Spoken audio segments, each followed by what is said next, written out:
qu'est-ce qui fait que, genre, parce qu'une fille est orpheline, elle ne va pas aimer un homme? Non, j'ai pas dit qu'une fille est orpheline, elle ne va pas aimer un homme. Tu vois, les femmes ne sont pas comme nous. Ok. Elle peut aimer un homme, mais elle est hantée par sa souffrance, la souffrance qu'elle a eue après ses parents. Parce que moi, généralement, elles sont hantées par cette souffrance-là. Justement, c'est ce qu'il dit, il n'a pas tort et vous n'avez peut-être pas tort non plus. Ça veut dire quelqu'un qui a souffert et qui trouve de l'amour ne peut pas être comme un moyen de l'aimer, justement. Attention, tu ça dépend. J'ai posé une question. Oui, ça dépend de l'idéologie qu'elle a. Quelqu'un peut souffrir, mais elle se dit non.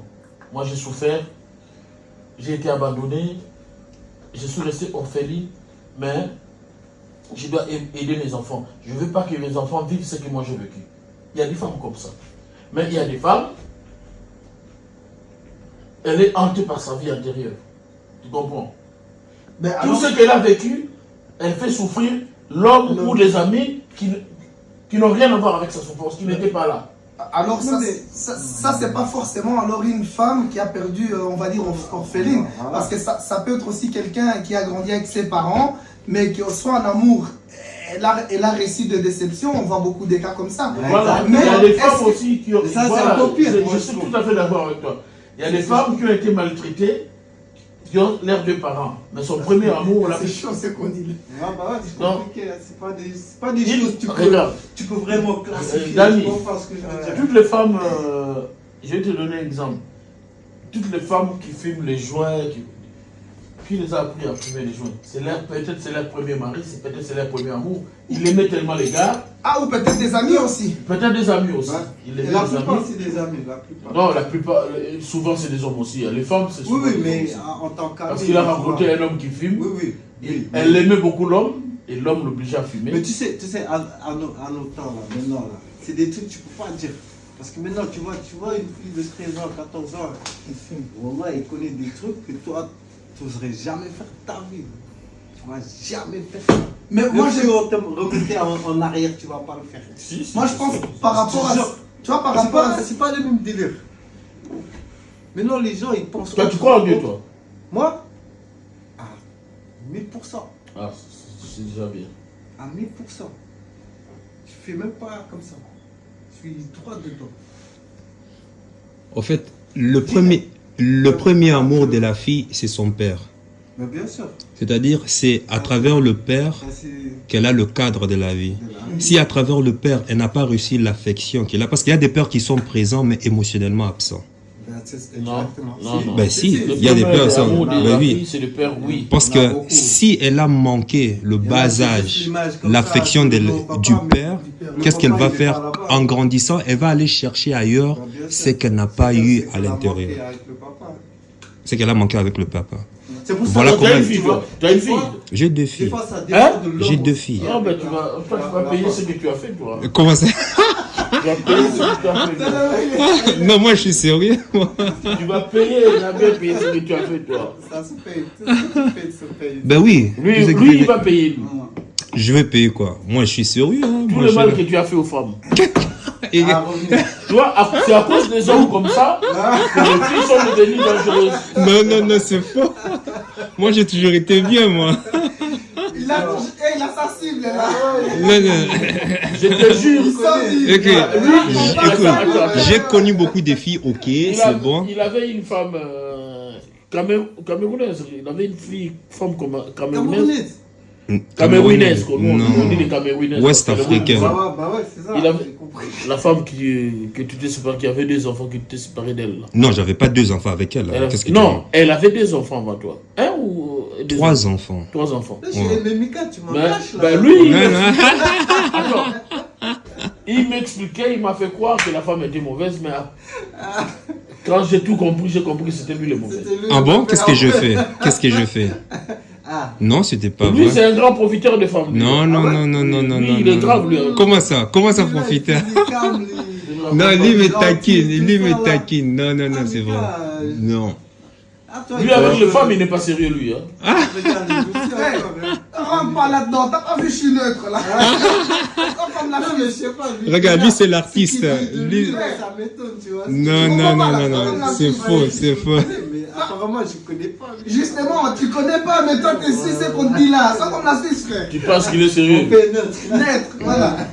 Quel est l'impact du père sur le développement émotionnel d'une femme, et plus précisément sur sa vie amoureuse? C'est une question qui est souvent sous-estimée, surtout dans nos sociétés. On voit le père juste comme un géniteur, un pourvoyeur, la figure paternelle, bref, juste comme une présence physique.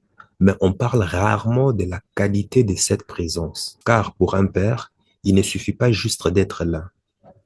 Un père négligent qui passe tout le temps sur sa télévision, qui ne sait pas comment donner une direction de vie à sa fille, la guider, et qui accorde peu d'attention à ses enfants, n'est pas mieux qu'un père absent. Et un père violent ou abuseur n'est pas mieux non plus.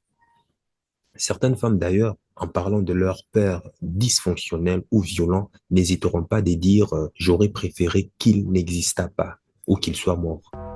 Maintenant, imagines-tu la catastrophe d'être avec ces genres de femmes dans ta relation de couple? Bon, maintenant, est-ce qu'il vaut mieux avoir un père décédé plutôt que d'être avec un père alcoolique, abusif, violent et j'en passe? Je t'invite franchement à me dire dans les commentaires l'impact de la qualité du père dans la vie et le développement de l'enfant est primordial et je dirais même obligatoire. Malheureusement, c'est beaucoup négligé dans nos sociétés actuelles et plus particulièrement dans la vie d'une femme. La qualité du père est une condition sine qua non. Toute la dégénérescence des femmes modernes que tu vois, l'explosion du divorce, des divorces un peu partout, des femmes qui n'arrivent pas à garder un homme pour la vie ou suffisamment longtemps, 10, 30 ans et autres, des femmes qui trouvent leur bien-être que dans des boîtes de nuit, des sorties, cours de yoga, pole dance, salsa, bachata, kizomba, séminaires spirituels en Afrique, en Asie, Amérique du Sud, des femmes qui ont un long kilométrage sexuel sur leur compteur à tel point que même le clitomètre a arrêté de compter. Le compteur a pété complètement, le clitomètre a déclaré abandon parce que c'est trop, c'est trop. Et bien, tout ça, tous ces fléaux, en tout cas, dans la plupart des cas, a pour origine, je dis bien, pas tous, mais dans la plupart des cas, a pour origine le manque de la qualité du père. Quand on y réfléchit de plus près, le père est le premier homme dans la vie d'une femme. C'est lui qui définira la première image qu'elle aura de la masculinité, la virilité, de la paternité et même du couple. Donc, il est facile d'imaginer un père vertueux, courageux, travailleur, aimant et généreux donnera à sa fille une image rassurante, positive de la masculinité. À l'inverse, un père toxique, narcissique, violent, abusif, alcoolique, sans parler même des cas extrêmes d'inceste ou des viols, d'attouchement, donnera à cette même petite fille une image tout aussi toxique et négative de la masculinité. Et de nos jours, dans nos sociétés où une femme sur deux grandit sans figure paternelle, sans le mâle figure, et en imaginant même que celles qui ont un père n'ont pas nécessairement eu la même version du père, du vrai père, le mâle figure, la qualité de la présence du père, ben, il devient aisé de comprendre l'émergence de ces féministes qui ont une image négative tout aussi à tout ce qui s'apparente vraiment au masculin. Et je suis convaincu que, dans les fonds, ces femmes dégénérées, émotionnellement immatures, instables et endommagées, ont un jour été des petites filles naïves, vulnérables, à qui le père n'a pas su donner l'affection, la confiance, l'amour paternel nécessaire au développement d'une femme. Les anglo-saxons et les Américains ont appelé ces phénomènes les daddy issues. En gros, le problème de papa. C'est un terme qui désigne des femmes qui, en raison de l'absence de la négligence ou même de la maltraitance de la part du père ont développé des problèmes comportementaux, à savoir problèmes d'attachement. Donc, ces genres de femmes qui, lorsqu'il y a un problème dans la relation, te sort l'argument que je coupe tout court rapport sexuel, enfin, je coupe tout court mon intimité avec toi parce que je ne veux pas être blessé, je suis fragile. Mais lorsque tu découvres que ce qu'elle fait derrière ton dos, c'est la catastrophe interplanétaire, ou des filles qui ont carrément du mal à garder un homme et entretenir des relations longue durée, 20 ans, 30 ans, 40 ans et autres, ou les gens des femmes qui divorcent parce qu'elles s'ennuient. Ça, c'est récurrent aujourd'hui. Eh ben, mais qui vont se faire passer pour des victimes ayant subi de la maltraitance, de la violence de la part de leurs maris, copains et autres. Et à l'opposé de ça, un autre problème comportemental, c'est le problème de promiscuité, donc de multiplication des partenaires sexuels. J'en ai déjà parlé dans une vidéo, tu peux aller voir là ou là.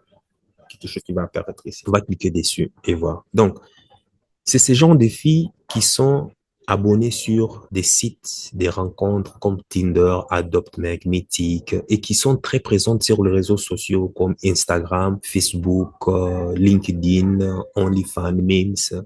Donc, le fait d'être exposé sur les réseaux sociaux est un stratagème facile pour attirer les mecs assoiffés en manque de sexe et en constituer une sorte de harem où elle va les placer. Donc, ces femmes-là ont compris cela. Et voilà pourquoi, lorsqu'elles sont en crise, en mode de pétage de plomb, leur premier réflexe est de surfer sur les réseaux sociaux à la recherche d'événements pour aller s'amuser. Autrement dit, avec l'option, dans la plupart des cas, d'aller s'envoyer à l'air. Il n'y a que le sexe qui temporise les émotions, les nerfs, le stress d'une femme. Il n'y a que ça. Ne va pas chercher ailleurs. Et d'ailleurs, si tu ne le sais pas encore, l'homme avec qui ta femme va te tromper se trouve déjà dans son compte Instagram, Facebook, LinkedIn, Snapchat et autres. C'est un fait scientifiquement et historiquement avéré, en tout cas chez les anglo-saxons. Les magazines de statistiques comme Black Demography ont déjà sorti des stats. Et les stats, justement, les résultats des statistiques, ça fait froid au dos. Parce qu'il faut savoir que ce qui se passe dans le monde anglo-saxon est plus ou moins égal avec ce qui s'est fait ici en Europe. Hein. Donc, voilà, il n'y a pas non plus une grande différence. Malheureusement, en France, par exemple, dans les pays francophones en général, les statistiques sont interdites et quasiment introuvables. Alors, je me réfère à ce qui se passe aux États-Unis d'Amérique pour comparer plus ou moins avec l'Europe, car comme tu le sais déjà, tous les standards qui font rage, par exemple, aux États-Unis d'Amérique, finissent par envahir l'Europe. C'est l'Occident et c'est la même culture. On a vu des tendances comme MeToo, le wokisme, Working Girl, les trade white, ont fini par ravager les modes de vie françaises et voire même déséquilibrer la culture des pays francophones. Et c'est ça la force du soft power américain. Un autre problème comportemental est la tendance à l'autodestruction, le trouble de comportement ou personnalité borderline. On va tenter de voir certains de ces comportements, donc des comportements qui résultent d'un père négligent, absent, abusif, qui n'a pas su s'occuper de sa fille ou lui donner de la confiance nécessaire afin de lui permettre d'avoir un repère pour savoir choisir le meilleur homme et le garder. Commençons d'abord par le problème d'attachement qui caractérise généralement ces filles à leur âge adulte. Il en résulte donc de cette éducation ou de cette absence d'éducation du père, des femmes qui ont du mal à développer une relation saine avec un homme, donc qui vont avoir du mal à s'engager sur le long terme, à faire confiance. Et donc, comme conséquence, elles vont enchaîner des relations courtes sans engagement. Et la raison de ce mécanisme est évidente. Si, en tant que femme, le premier homme de ta vie ton père n'a pas su te donner cette confiance, n'a pas su créer un lien d'attachement fort avec toi, comment vas-tu faire confiance à un homme? L'attachement à l'autre nécessite de lui faire confiance, de s'abandonner, de se dire, je peux me donner à l'autre sans risque.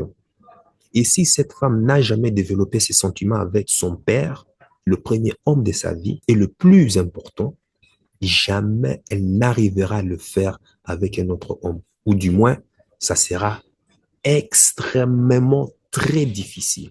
Très, très difficile. Même les thérapies à la con, où elles vont dilapider leur argent, ne serviront à rien.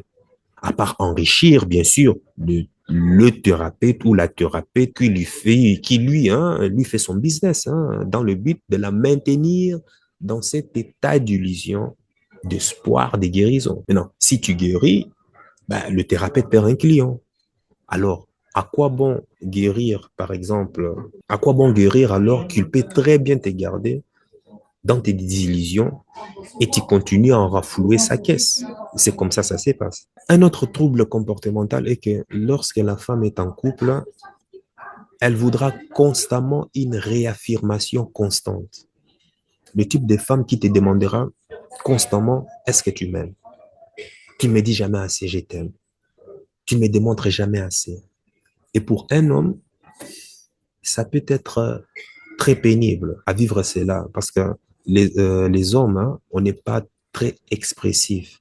On ne dit pas je t'aime 20 fois par jour, peut-être de temps en temps. Mais pour un homme, dire tout le temps je t'aime, ça c'est un comportement féminin.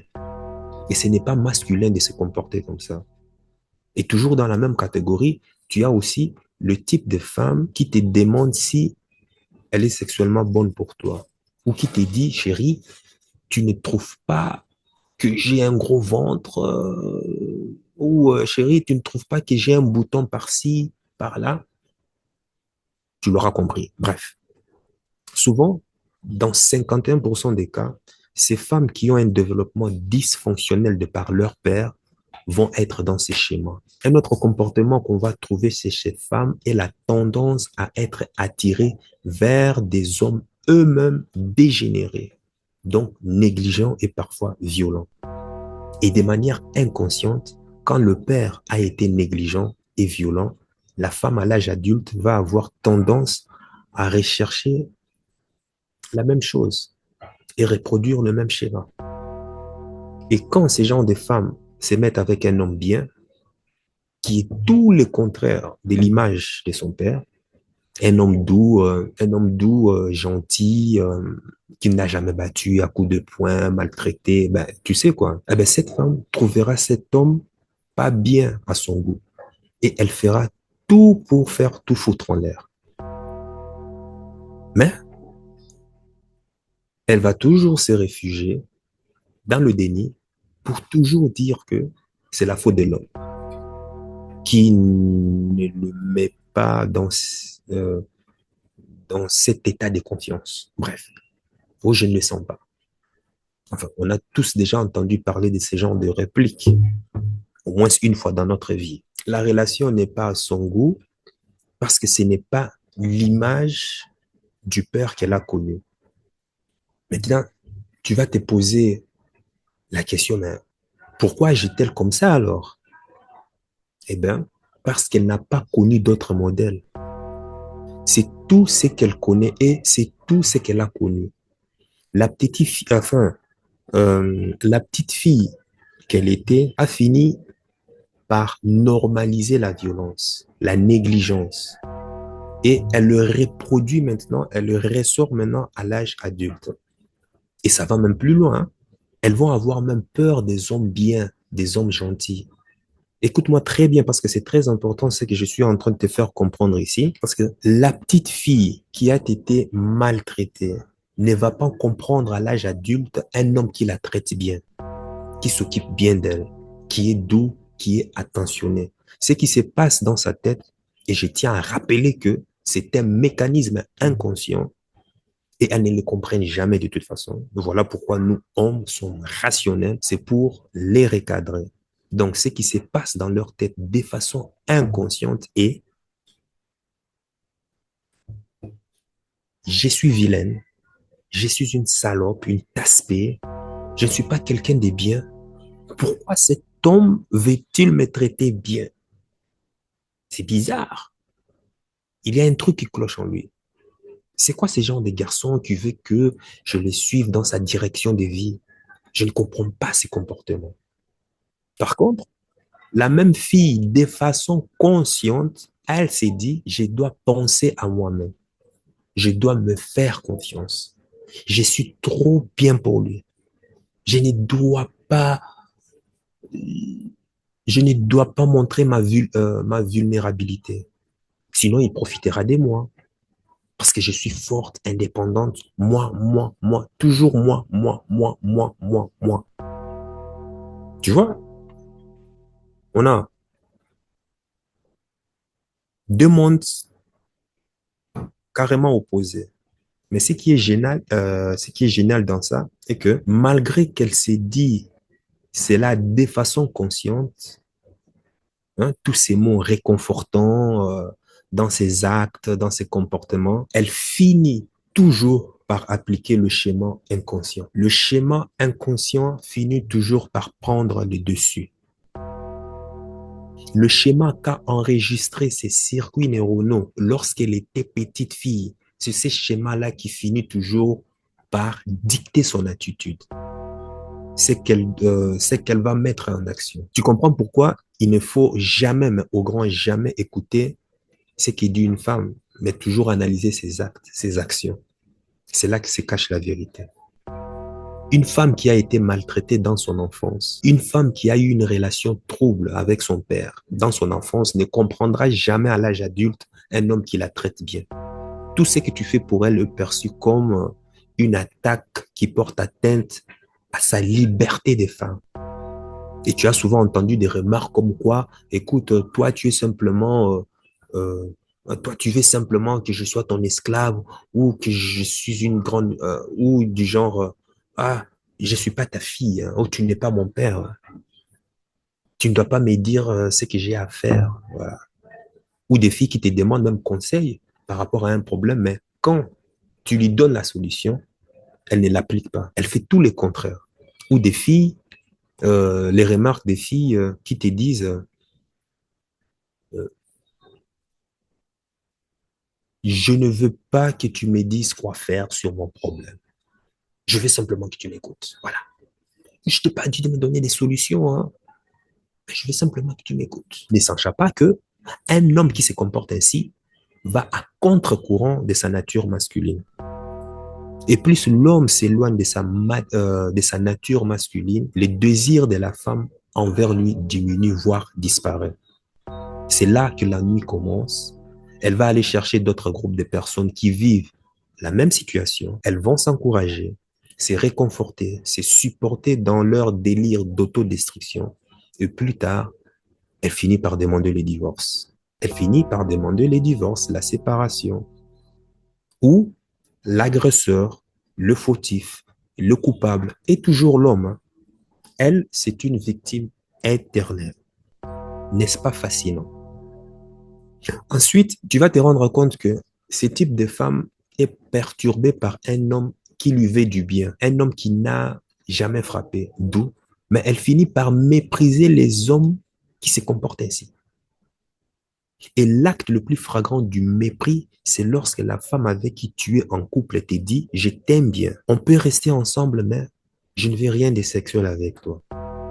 Parce que j'ai peur de me sentir mal affecté. » Interprétation, moi femme, je décide volontiers de ne pas me reproduire avec toi. Tu n'auras pas la possibilité de transmettre tes gènes vers la génération suivante. Donc, tu peux mourir. Adios konabuela. Mais par contre, pour la forme et pour le décor, tu peux bien rester chez moi parce que tu seras peut-être utile pour changer peut-être les WC quand c'est bouché ou réparer la machine à laver quand il y a un problème. Parce que l'acte sexuel au sens biologique a pour but de base la reproduction et la survie de l'espèce humaine. L'homme veut du sexe pour se reproduire, transmettre sa sémence vers la génération suivante et ainsi continuer le périple éternel. La femme qui détient le pouvoir de la procréation, donc la femme c'est comme notre Dieu sur terre, dans l'univers. Et pour permettre cela, elle a besoin d'éléments d'assurance, de sécurité et de protection que va lui procurer cet homme afin de s'ouvrir à lui et donc de s'abandonner à lui. Des milliers d'années passées, des hommes qui n'avaient pas accès au sexe ne laissaient pas de descendance. Donc mouraient et leur nom était carrément oublié de l'histoire, excepté les hommes qui ont transmuté leur énergie pour des buts supérieurs et ont créé des inventions qui ont marqué l'histoire, hein, des générations. Et ces hommes-là, de par leurs inventions qui permettent de faciliter la vie quotidienne de la population aujourd'hui, leurs noms sont restés immortels de génération en génération. C'est pourquoi être rejeté pour un homme devant une femme crée de la frustration et cause des chocs psychologiques aussi. Car le rejet pour un garçon symbolise le refus d'avoir accès à la reproduction et à la transmission de ses gènes. À la base, ce qui nous motive à s'accoupler, c'est ça. Bon, après, il y a la notion de plaisir, fantasme, disposition à l'acte qui viennent après. Donc, quand la relation qu'a eu la fille avec son père n'est pas qualitative, à l'âge adulte, lorsque cette même femme rencontre un homme de qualité, dans son subconscient, elle va se dire qu'elle n'est pas digne de cet amour que cet homme est en train d'offrir.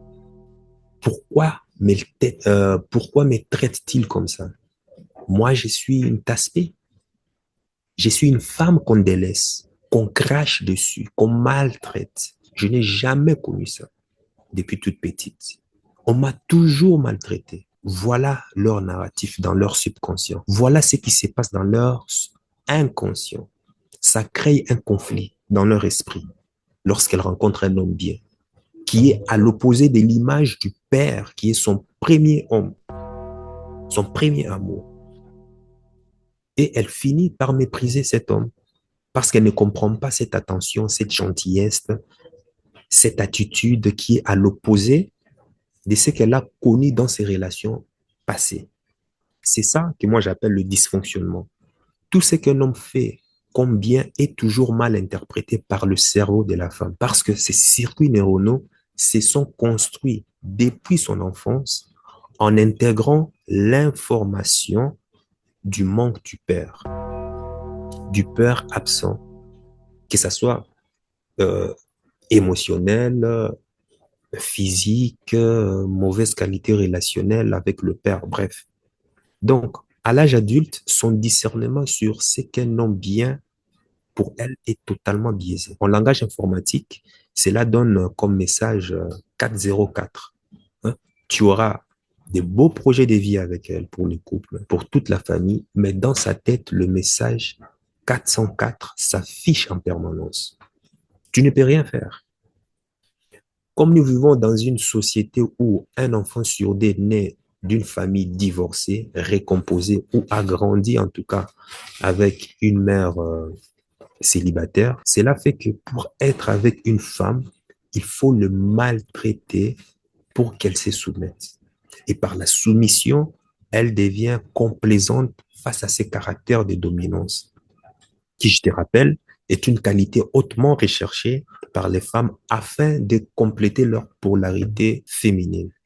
Et on constate que beaucoup de ces femmes adorent être avec des bad boys qui les maltraitent. Des femmes des hommes qui battent ces femmes en général.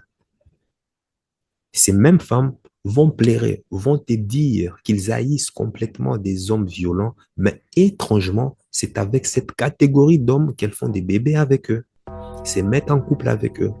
Et si tu es un homme normalement constitué, qui adore séduire les femmes à la rue, un peu partout, et qui adore des belles filles, on est déjà tous tombés sur une fille qui manifeste ces mêmes stéréotypes. Oui ou non? Dis-le-moi dans le commentaire. Soyons sérieux. Qui n'a jamais une fois dans sa vie rencontré une fille qui est avec un mec super nice, qui la maltraite à tel point que tu te demandes, merde quoi, Qu'est-ce qu'elle fout avec ces gens de mecs? Fais une pause ici et réponds-moi dans le commentaire.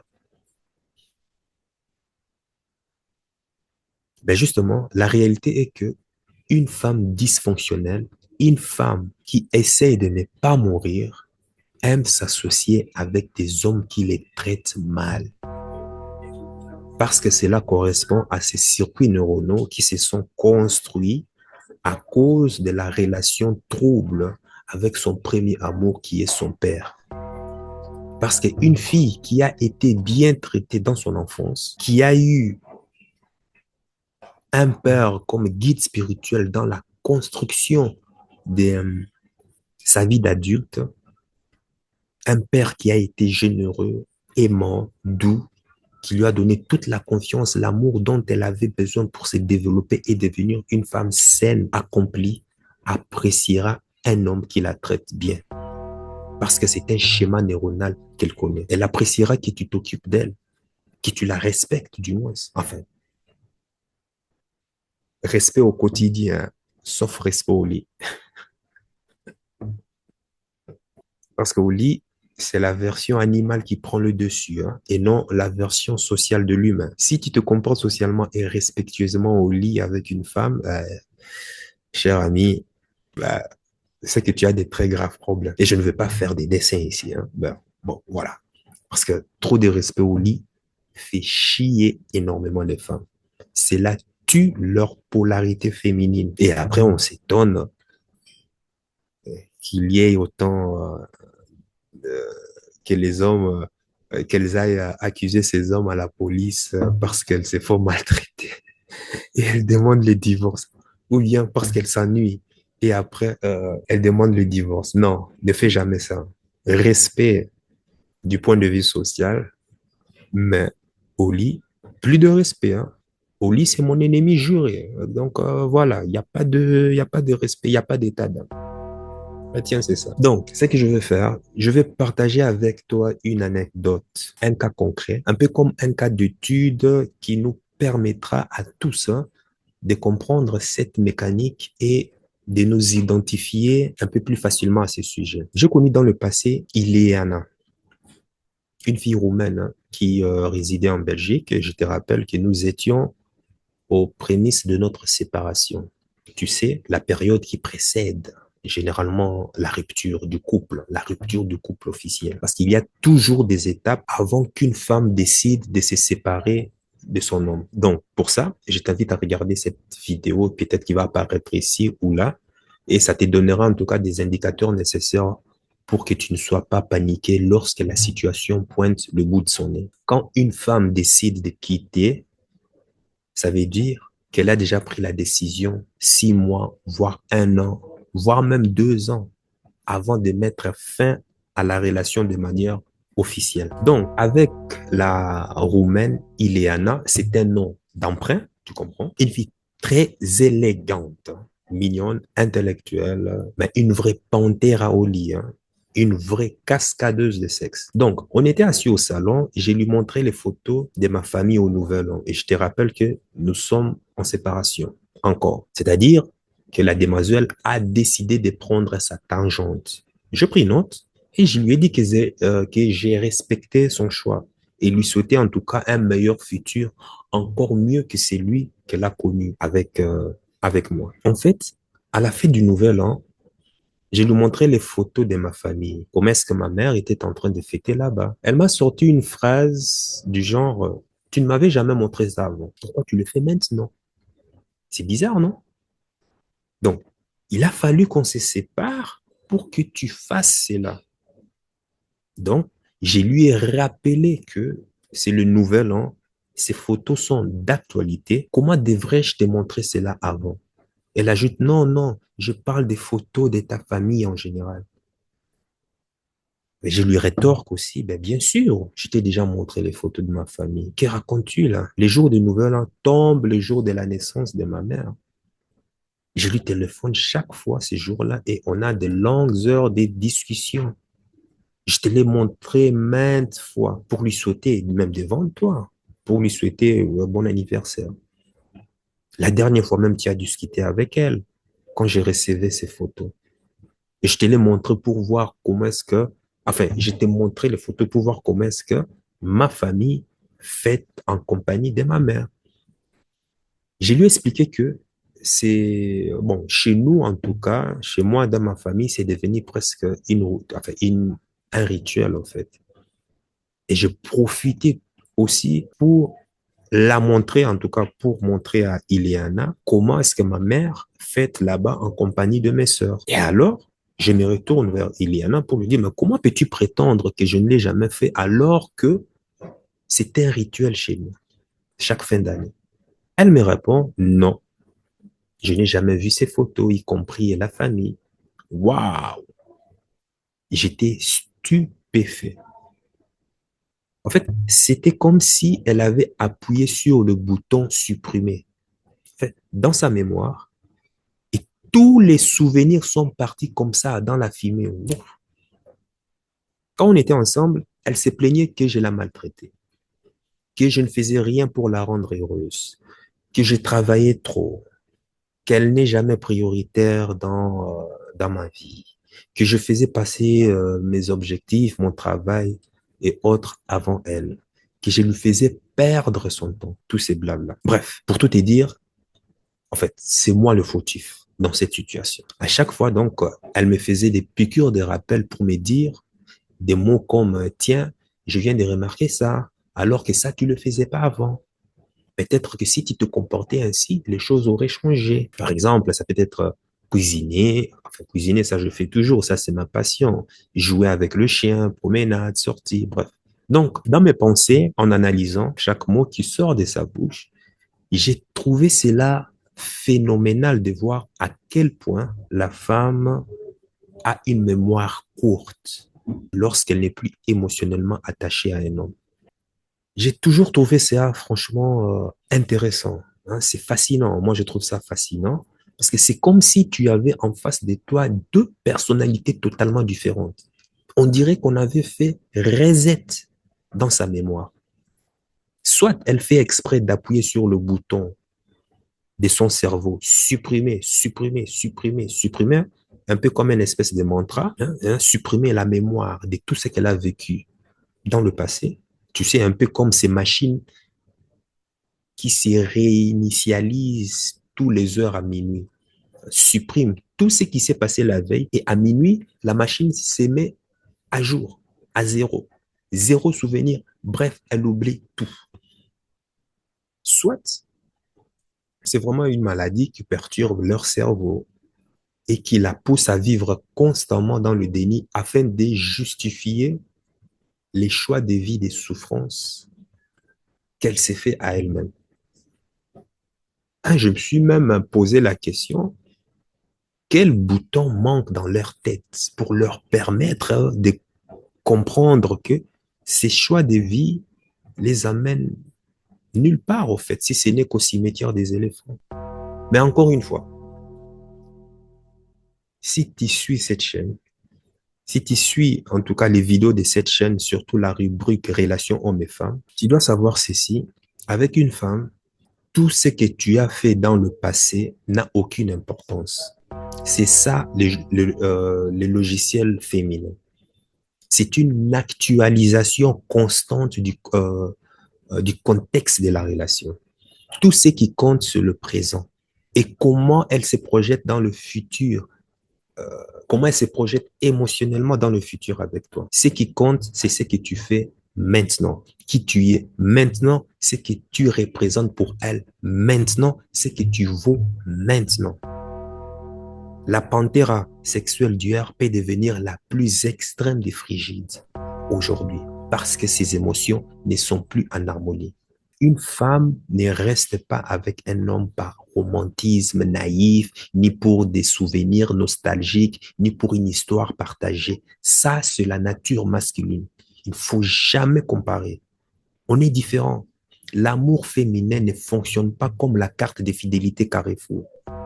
Ce que tu as fait dans le passé n'a pas d'importance dès qu'elle constate que la balance bénéfice-risque est peu avantageuse. Enfin, quand je parle de la balance bénéfice-risque, que ça soit sur le plan financier, social, culturel, émotionnel et même relationnel. Dès que ça devient défavorable, elle envisage la rupture. La femme ne se repasse pas le film de son passé ou du passé commun avec toi dans ta tête. Non, non, non, non, non. Elle ne le fait jamais. Ce n'est pas leur logiciel féminin. Ce n'est pas inscrit dans leur circuit neurologique. Si aujourd'hui, tu ne rentres pas en compte dans son équation, tu ne pèses pas dans la balance des vies qu'elle attend, ben c'est mort, c'est game over. C'est comme ça. Donc, en gros, quand les conditions changent, ben, la femme réévalue les conditions. Et si ce n'est plus en sa faveur, elle met fin à la relation. Ça peut paraître violent pour les novices qui m'écoutent aujourd'hui, mais quand tu le mets, c'est-à-dire tu mets son comportement, son attitude dans le contexte de la biologie féminine, toute cette attitude féminine a une explication et qui est d'ailleurs très utile pour la survie de l'espèce humaine. Bienvenue dans la nature féminine. N'est-ce pas fascinant? Bon, ça, c'était juste un rappel, hein, un petit rappel. Revenons à notre ravissante Ileana. Ileana a eu une relation très compliquée avec son père. Elle parle rarement à son père à cause du passé compliqué qu'elle a eu avec lui et apparemment son père battait sa mère. Et je tiens à te rappeler que en Roumanie, comme en France d'ailleurs, hein, c'est très courant et même étrangement normal de battre sa femme. Ce sont les mœurs. Et les femmes là-bas ont développé une sorte d'attachement avec les hommes violents, en général, qui sont en général financièrement stables. C'est devenu normal. Ce qui ressort souvent dans leur bouche, dans leurs arguments, est que oui, mais si je m'en vais, comment vais-je survivre moi seul? Je n'ai pas de moyens financiers. À en croire leurs arguments, elles préfèrent être battues par des hommes violents parce qu'au moins avec eux, elles ont de quoi prendre soin d'elles. Et je répondais souvent, mais et ta famille sert à quoi alors dans ce cas? Chez moi en Afrique, la famille, c'est la sécurité sociale. En parcourant pas mal de villages en Roumanie, je me suis rendu compte qu'il y a aussi pas mal de similitudes en termes de culture avec l'Afrique, par exemple. Et ils mangent, nous, les foufous qu'on mange chez nous, les foufous, hein, avec farine de maïs, farine de manioc et autres. Eux, là-bas, chez eux, ils appellent ça polenta, mamaliga. Et ils te prennent le foufou avec la main, pas mettre dans la sauce et manger, brouter les os. J'ai dit, waouh, quoi. C'est magnifique, c'est incroyable. Donc, où est la famille?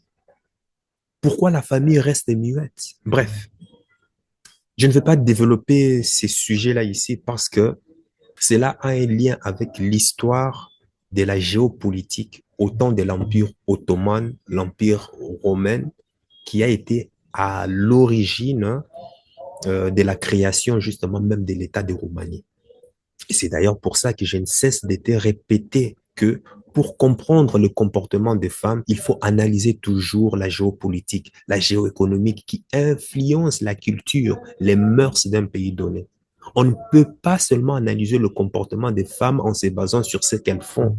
Il faut prendre de la hauteur pour analyser les influences externes qui dictent leurs attitudes, leurs pensées, leur dégénérescence et autres. Certaines femmes ont même là-bas, hein, pour revenir à l'histoire, elles ont même développé une sorte d'attirance pour cet acte de violence. C'est-à-dire que si elle sort avec un homme normal qui ne la bat pas, elle va trouver cela bizarre. Elle va trouver cet homme trop doux, donc pas assez bon pour elle.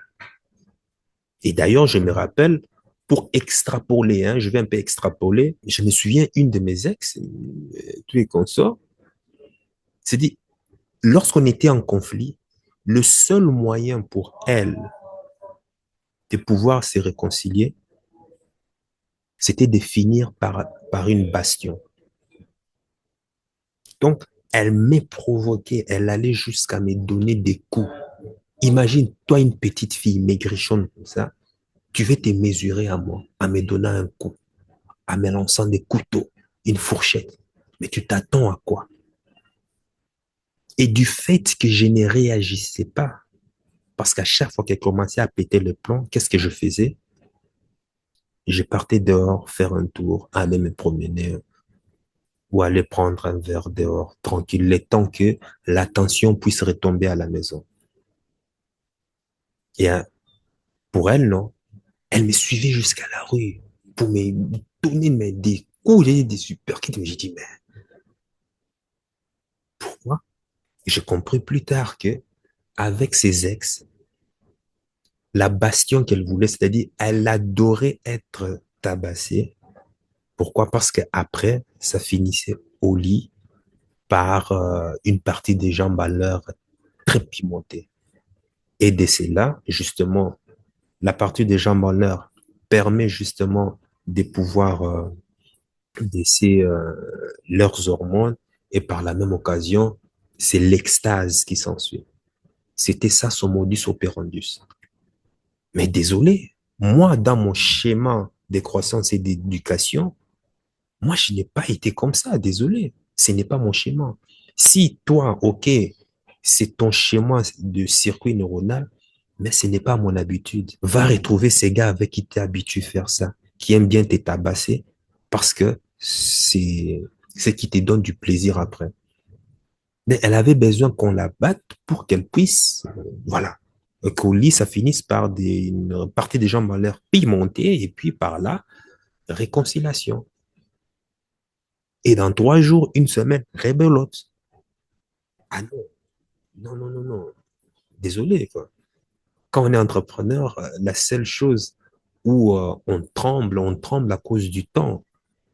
Donc, on est focus à pouvoir bien économiser, bien épargner, bien utiliser notre temps afin de le diriger à des actions qui vont nous permettre justement d'évoluer dans le futur. Maintenant, tu veux que je perde mon temps à pouvoir se disputer, à pouvoir... Je dis, ce n'est pas dans mon attitude.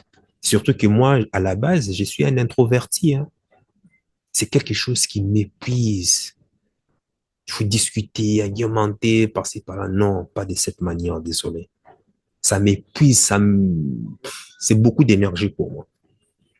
Maintenant, une personne extravertie, peut-être, ça peut être autre chose, mais moi, je suis pas comme ça. Donc, tu imagines, idiot? Donc, elle est habituée toujours à ce que des bagarres, tu consort un homme qui la roule des couilles, et puis après, bon, ça se transforme en un claque de secondes à partir des jambes à l'air, et c'est comme ça, rébelote. Ah, je dis non, désolé. Il a fallu que je change de pays pour pouvoir mettre fin à la relation. Parce qu'elle me suivait partout, une peau de colle. Bref, donc pour revenir aux mœurs de la Roumanie, donc, beaucoup de femmes préféreront toujours un homme violent. Tu vois, la femme qui préfère euh, un homme violent, on appelle cela des libistrophilie, c'est-à-dire une personne qui est sexuellement attirée par un homme ayant commis un crime, un viol, un meurtre. Les anglo-saxons appellent cela le syndrome de Bonnie and Clyde. La nature de la femme qui consiste à rechercher pour sa satisfaction sexuelle, son épanouissement, c'est-à-dire des partenaires masculins ayant commis des crimes graves comme des meurtres ou des viols. Et dans le cas inverse, un homme qui est attiré par les femmes criminelles, on appelle cela de l'enclitophilie. J'ai un peu parlé de ça, je me souviens, dans cette vidéo, là ou là. Va voir. Mais si tu veux développer le sujet, je te conseille le livre de l'Observateur, 13 types de femmes à éviter. En tout cas, si tu ne veux pas finir ta vie, 6 mètres des pieds sur terre, va lire son livre. Concernant Ileana, la belle et ravissante fille roumaine. Et d'ailleurs, à chaque fois que je la complimentais, même après une bonne action de sa part, elle pensait que, enfin, elle pensait toujours que je me foutais d'elle, alors que c'était vraiment des compliments réfléchis.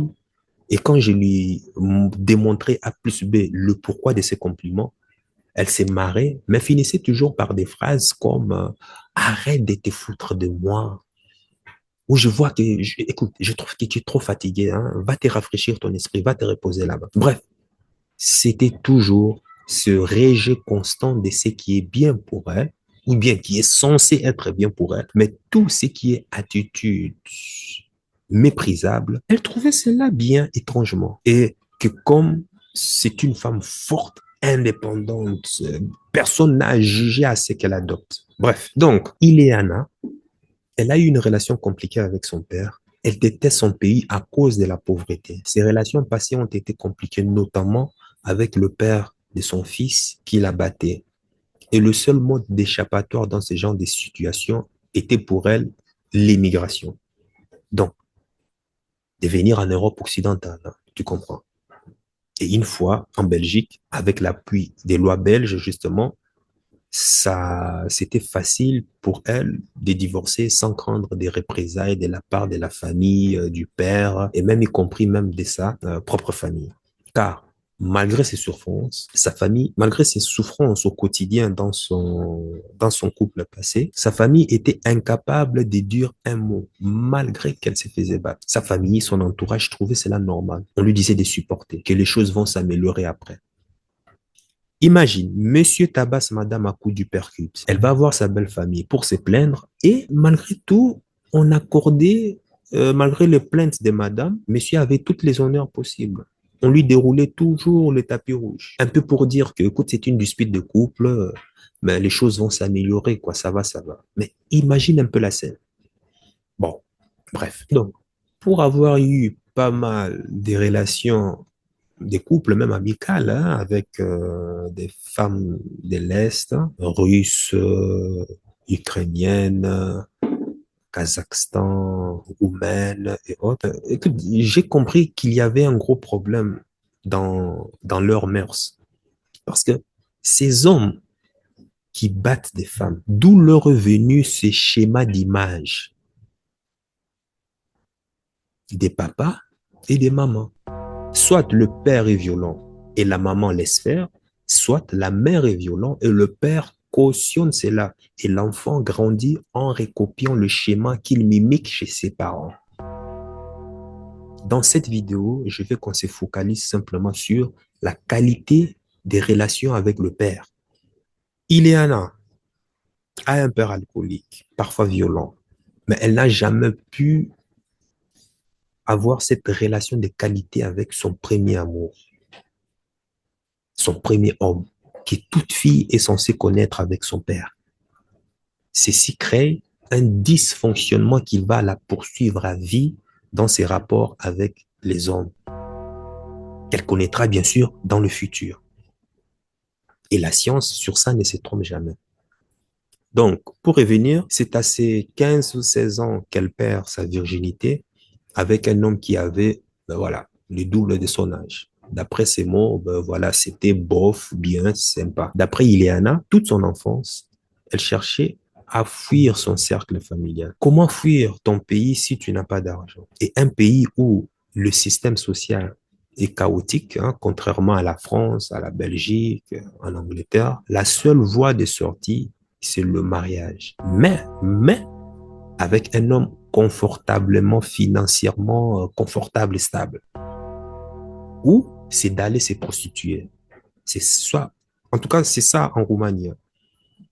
Heureusement pour elle, la valeur traditionnelle familiale est encore présente dans son environnement. Et en grandissant, elle prend conscience du pouvoir de séduction que lui procurait son corps. C'est une femme belle. D'ailleurs, la majorité des femmes roumaines sont très, très, très belles.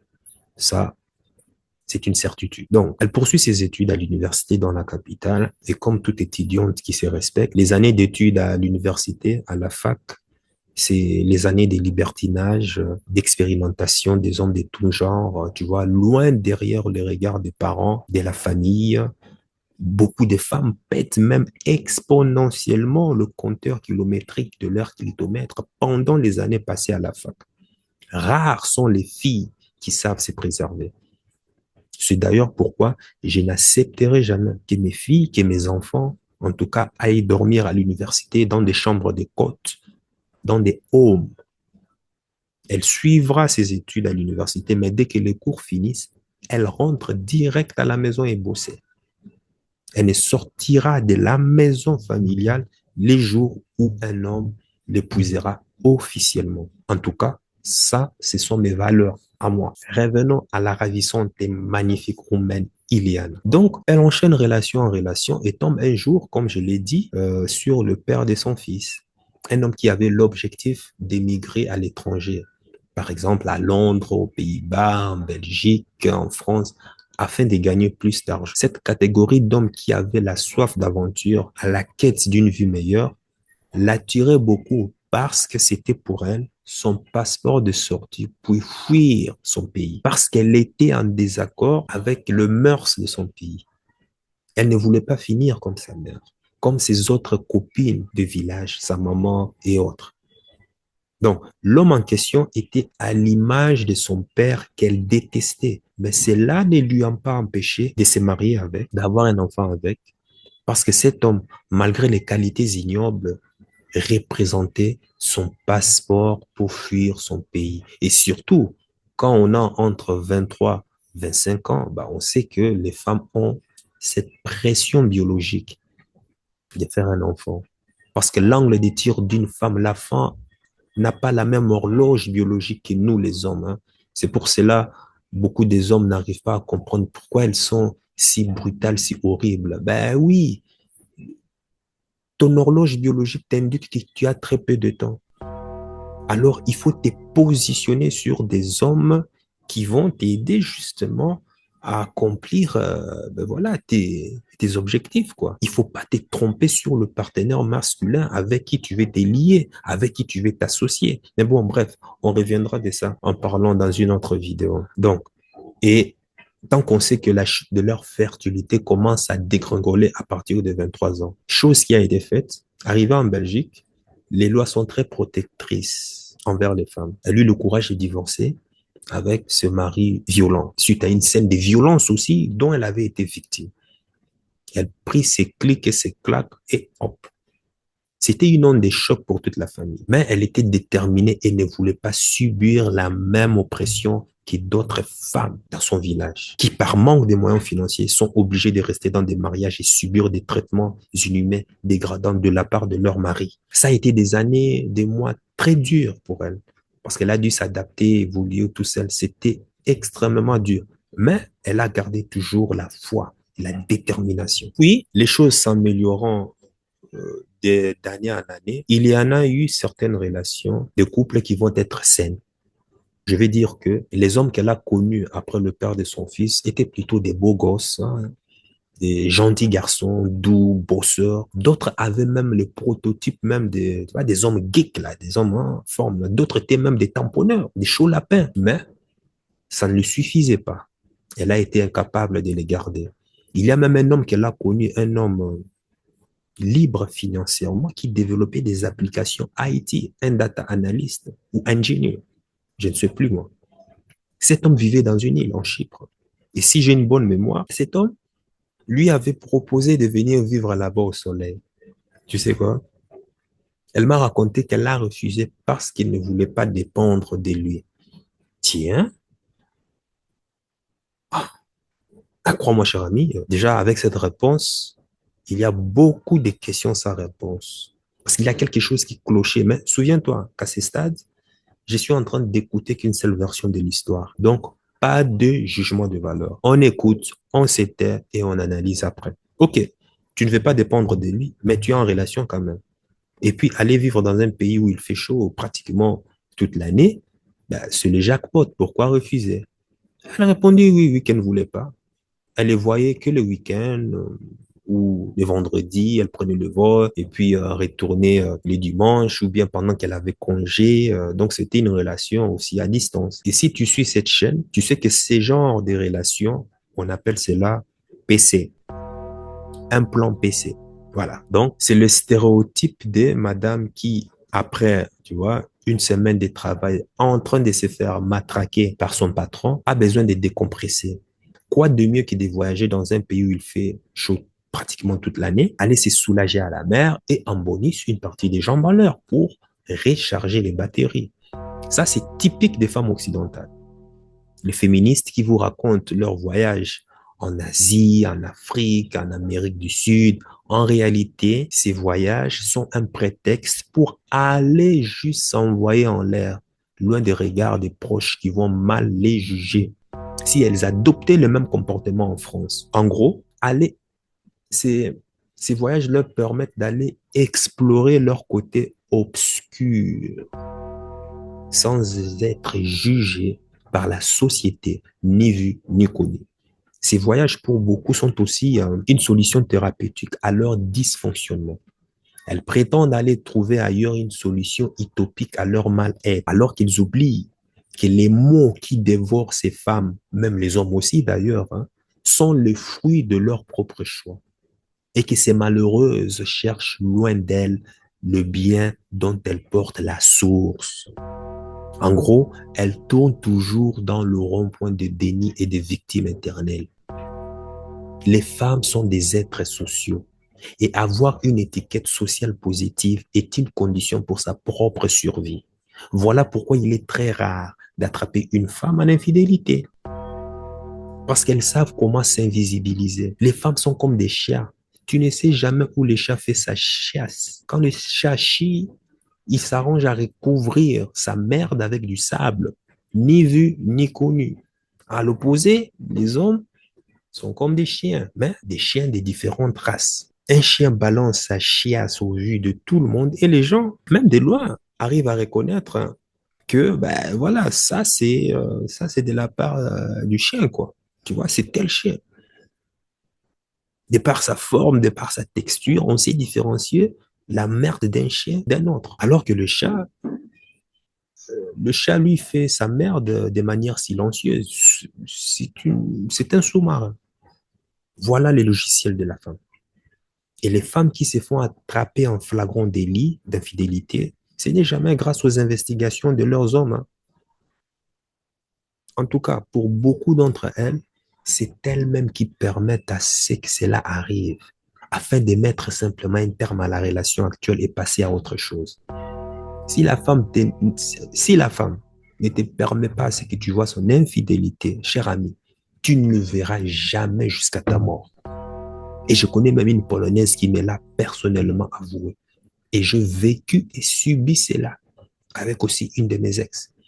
Ce qui est dommage, c'est que ces femmes n'aiment jamais témoigner en public parce qu'encore, comme on l'a dit, elles ont peur de cette étiquette sociale. Elles ont une hantise qu'on les traite des tasse-pieds. En fait, quand elles sont loin de leur environnement social, il n'y a personne pour les juger. Donc, elles peuvent se donner facilement à leur côté obscur et expérimenter d'autres dimensions de satisfaction de leur pulsion sexuelle. Pulsion sexuelle qui est ici souvent associée à la recherche de ce père absent. La recherche de ce premier amour qui a manqué dans leur enfance. Et je vais développer ces sujets plus tard parce qu'il y a plusieurs catégories de profils à analyser ici. Ces femmes qui essayent de ne pas mourir et qui délapident leur argent dans des thérapies à la con, voire des séminaires, des pôles danse, yoga, spirituel et autres, alors qu'on sait comment cela finit en général. Cimetière des éléphants. Et j'en parlerai plus tard. Donc, pour revenir à notre charmante Ileana, le manque de relations de qualité avec son père lui a poussé à expérimenter aussi des applications de rencontres avec des hommes de tout genre, courts, longs, coup d'un soir et plusieurs d'autres expérimentations diverses. J'ai remarqué dans sa sphère sociale d'amis, elle avait très peu de femmes conservatrices de valeurs traditionnelles. Moi, en tout cas, j'en ai connu qu'une seule. Tout le reste de ses copines, c'est le profil des femmes avec la mentalité wokiste, working girl, et elle se plaisait très bien dans cet environnement. Comme on dit, qui s'assemble s'attire. Voilà. Enfin, qui s'assemble se ressemble. Voilà. Donc, lorsque je l'ai rencontrée, elle a commencé naturellement, tu vois, à s'écarter de ce milieu sans que je ne lui dise ni A ni O. Au fait, elle avait affaire à un homme qui avait des valeurs et qui est prêt à mourir pour ses valeurs. Elle a très tôt compris qu'elle devrait s'ajuster parce que Ileana essayer des fois de sortir du cadre en adoptant la personnalité borderline. Et je lui rappelais qu'en au début que si tu piétines mes valeurs, je te rendrai la monnaie de tes actes. Tu ne peux pas me dire que ton idéal est ceci, alors que tu fais le contraire de ce que tu prétends. Et en plus, tu veux m'imposer de me comporter d'une telle façon que toi-même es incapable de respecter.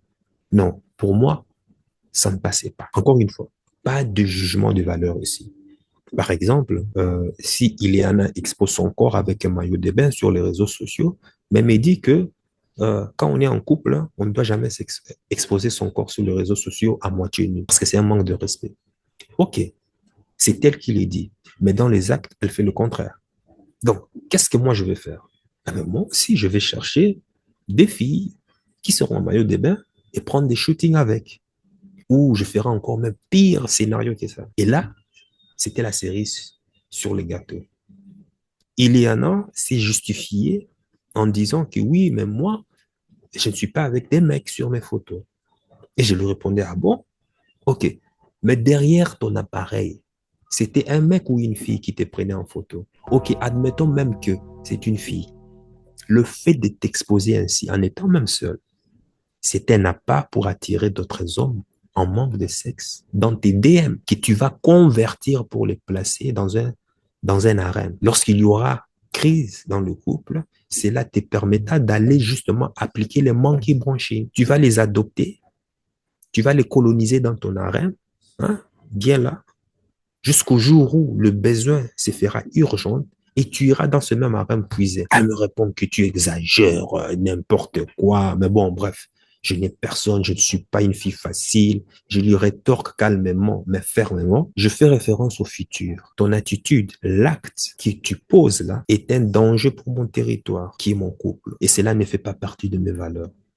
Donc, tu vois, cher ami, hein, ça c'est juste un exemple aussi insignifiant qui soit-il, mais qui peut être très dangereux pour la paix du couple. Et les hommes qui ont un taux de masculinité élevé savent repérer ces petits détails et couper la racine. Sinon, ça sera la mort assurée. Les hommes efféminés disent que c'est la liberté. On devrait laisser les femmes s'exprimer comme elles le souhaitent. Mais ce sont ces mêmes femmes qui vont leur faire payer très cher le prix pour n'avoir pas été un homme, un mâle dominant, qui sait défendre son territoire, qui sait les recadrer. Car de toute façon, un homme dominant qui sait défendre son territoire, car l'épanouissement de la femme, le désir en elle, ce n'est pas un choix, il faut le savoir. Le désir en elle naît lorsqu'elle se sent dominée, encadrée, sécurisée, protégée par un homme. Mais la femme qui n'a pas connu des relations de qualité avec son premier amour, qui est son père, qui n'a pas expérimenté toutes ces qualités de sécurité, d'attention, d'amour chez son père, qui fait qu'elle soit épanouie, aura des difficultés à l'âge adulte avec des hommes qui ont une moralité masculine élevée. Et en tant que femme, sa biologie s'épanouit avec des hommes qui manifestent des qualités de dominants, de sécurité, de protection. Mais à long terme, c'est le mauvais schéma qu'elle a vécu dans son enfance, dans lequel les circuits neuronaux se sont construits pour la rendre dysfonctionnelle, fera obstacle à sa biologie et aussi à l'énergie masculine de son homme. C'est pourquoi tu m'entends souvent dire qu'elle adopte le choix de vie qui va la conduire à sa propre destruction. Généralement, lorsqu'elle dépasse la quarantaine, la cinquantaine, le temps devient monotone, tout ralentit.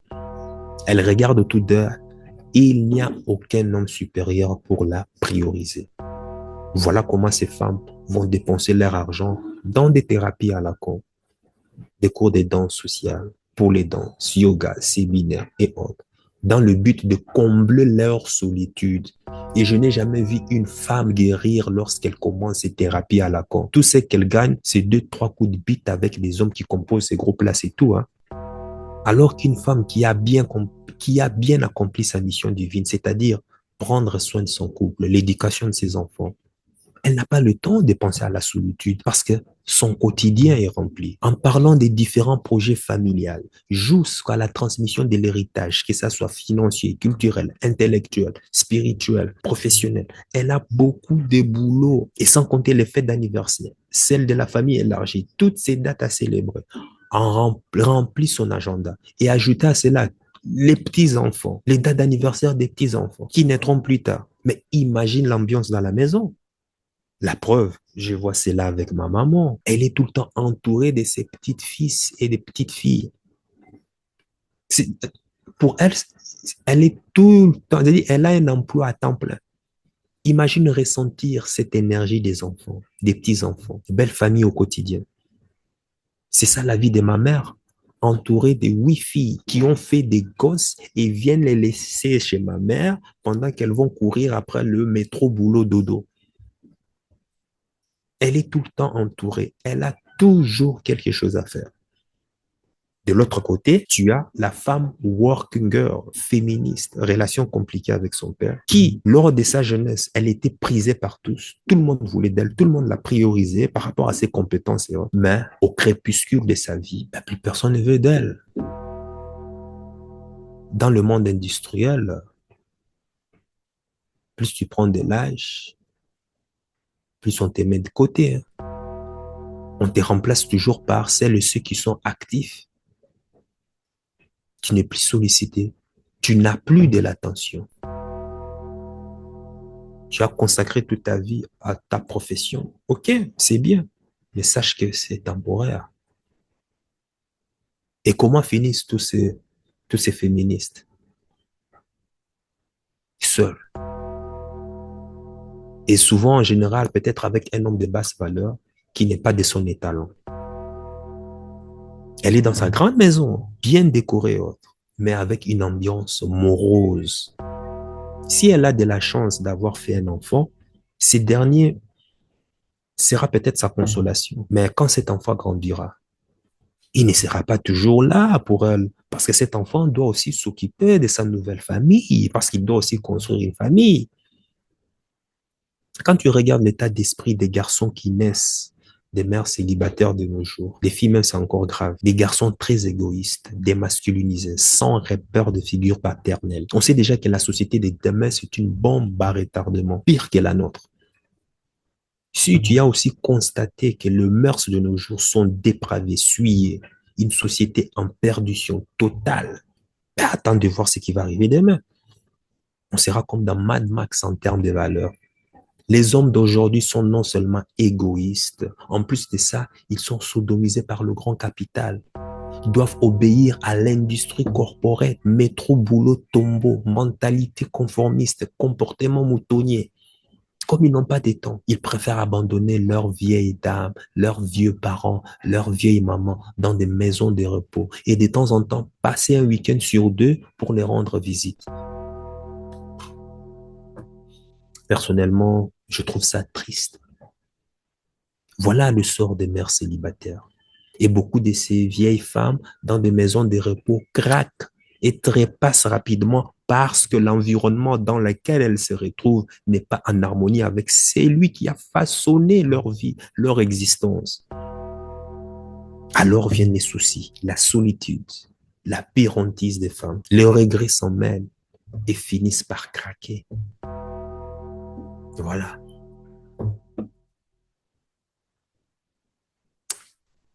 Je n'ai même plus envie de continuer, mais c'est la vie, c'est comme ça, il faut prendre les choses telles qu'elles sont.